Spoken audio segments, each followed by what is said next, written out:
Alors, ça fait une bonne vingtaine d'années que je vis avec Robert Walser, puisque je suis sa traductrice en français.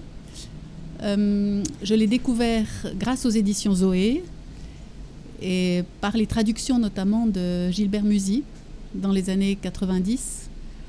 Il y avait aussi une petite brochure publiée par Pro Helvetia qui m'avait été procurée par Gilbert Musy justement, et je sentais en lisant ces pages qui sont très courtes mais extrêmement bien organisées que j'avais affaire là à un très grand écrivain.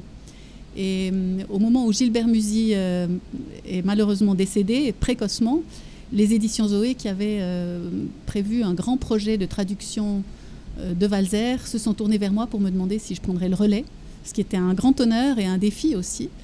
Et j'ai accepté, sans me douter que ce serait une aventure finalement qui marquerait ma vie de traductrice à ce point-là. Parce que c'est vrai que quand on commence à traduire Walser, on ne s'arrête plus et qu'on en demande toujours. Et même après 20 ans de vie avec Walser, j'ai toujours pas l'impression d'en avoir fait le tour. Ce qui est finalement extrêmement rare avec un écrivain, je crois. Donc voilà, au cours de ces 20 ans, j'ai pu traduire des textes de tous les genres, du théâtre, de la poésie, des proses brèves. Je n'ai pas traduit les romans de Walser, mais quand même les textes de Ceylan sont relativement longs, La promenade, Marie, Vie de poète, des textes de jeunesse, comme Les garçons par exemple, un Dramolet, ou des poèmes aussi qui font partie des tout premiers textes que Walser a écrits, et qui forment un petit livre qui s'appelle Au bureau, paru chez Zoé, jusqu'au dernier texte, les derniers microgrammes. Donc les lettres de Walser aussi, sa correspondance, qui a paru en un fort volume aux éditions Zoé. Des textes aussi rassemblés pour des expositions autour de Walser. Enfin, j'ai eu l'occasion vraiment d'approcher Walser un petit peu par toutes les entrées, quoi.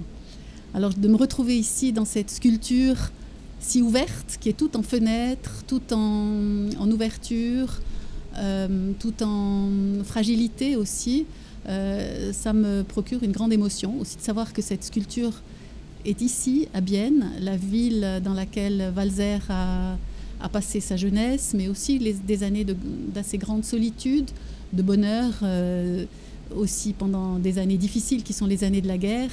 Mais je pense que ces années de guerre, pour lui, étaient la meilleure chose qui pouvait lui arriver ici à Bienne, jusqu'à ce qu'il décide lui-même qu'il avait brouté suffisamment de motifs dans Bienne et dans les environs et qu'il lui fallait se déplacer à Berne. Donc je suis toujours émue de revenir à Berne et de trouver à chaque coin de rue, en fait, une atmosphère ou des détails, le lac, la montagne, la proximité du Jura, qui me rappellent énormément de textes de Walser. Les derniers livres que j'ai eu le plaisir de publier aux éditions Zoé, c'était ce que je peux dire de mieux sur la musique. C'est une anthologie qui avait paru en allemand, dans laquelle les éditeurs ont repris un certain nombre de textes qui avaient déjà paru en français, notamment chez Zoé ou chez Gallimard, mais une très grande quantité aussi de textes qui étaient encore inédits. Donc je me suis plongée dans ces traductions de poèmes, de prose brève, un peu de nouveau de toutes les époques de la vie de Walser. Et dans ce volume, on se rend compte aussi que Walser, par rapport à la musique, a une position extrêmement originale. C'est-à-dire qu'il n'est jamais essayiste, mais il est toujours un homme d'expérience, je dirais. Et puis le deuxième livre qui vient de sortir, c'est un livre qui avait paru il y a quelque temps déjà chez Zoé, qui s'appelle Histoire d'images. Vous voyez, la musique, la peinture, qui sont deux grandes références pour Walser.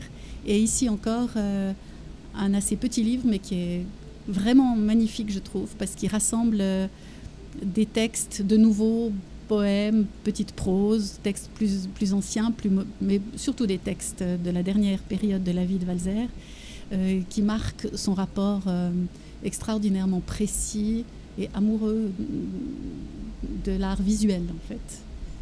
Et aussi de ses goûts très variés, puisque ça va de Daumier à Anker,